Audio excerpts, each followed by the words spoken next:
Et salut, bienvenue sur La Rubrique, la chaîne dédiée pour les entrepreneurs qui veulent voir plus clair dans leur gestion d'entreprise et comprendre le monde qui les entoure. Et aujourd'hui, on va parler d'un sujet phare.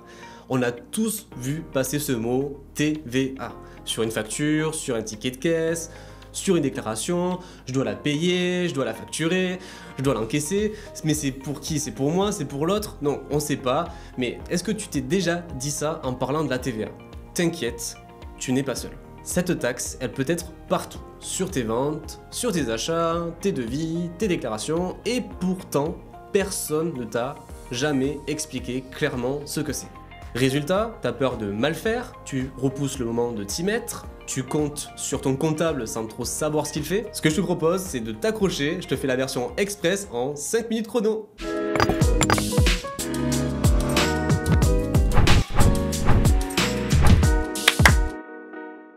Déjà, commençons par la définition.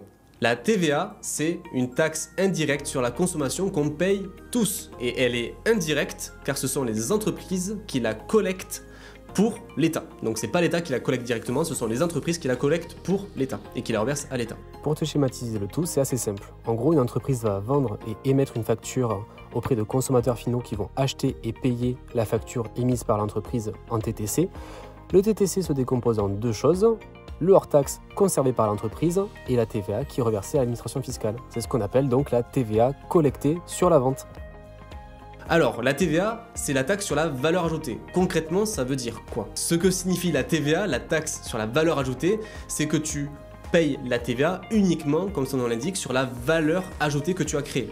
Par exemple, un boulanger, sa valeur ajoutée, ce n'est pas la baguette en soi, mais c'est le fait de transformer des matières premières comme l'eau, la farine, la levure, mais la transformer donc en baguette. Sa valeur ajoutée, c'est donc le prix de vente de sa baguette, moins le prix d'achat des matières premières. La TVA est donc sur deux volets. La TVA va être présente sur ses factures de vente de baguettes, donc il va collecter la TVA auprès de ses clients qui ont payé le prix hors taxe de la baguette plus la TVA. C'est ce qu'on appelle donc la TVA collectée. Donc ça c'est le premier volet. Le second volet, pour qu'il soit taxé uniquement sur sa valeur ajoutée, il va pouvoir enlever de cette TVA collectée toute la TVA qu'il a payée sur ses achats de matières premières. Et là c'est ce qu'on appelle la TVA déductible.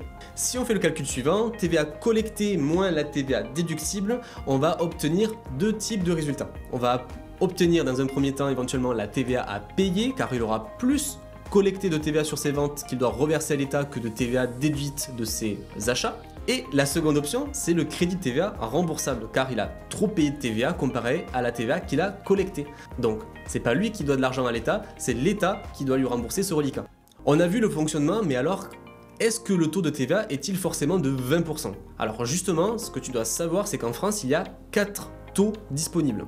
On va commencer par celui de 2,1% qu'on appelle taux super réduit, qui va concerner donc la presse et les médicaments. Tu vas avoir ensuite le taux à 5,5% qui est le taux réduit, produits alimentaires de base et les livres, donc tout ce qui va être nécessaire pour te nourrir et t'instruire. À 10%, ça va être le taux intermédiaire, ça va concerner la restauration et les transports.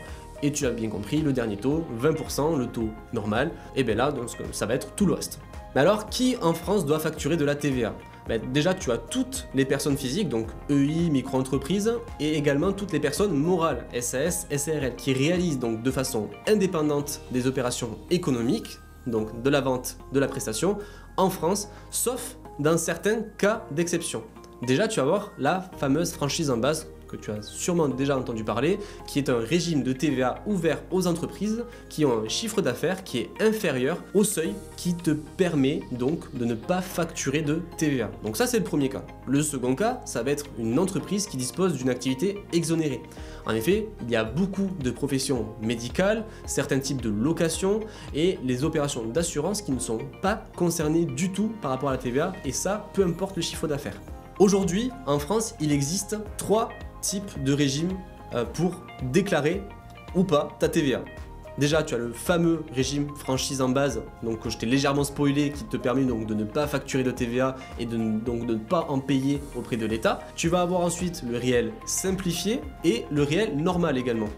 Et si tu veux en savoir un peu plus sur tous ces régimes, dis-moi-le en commentaire et je te prépare une vidéo sur le sujet, car bien choisir son régime est primordial pour un entrepreneur.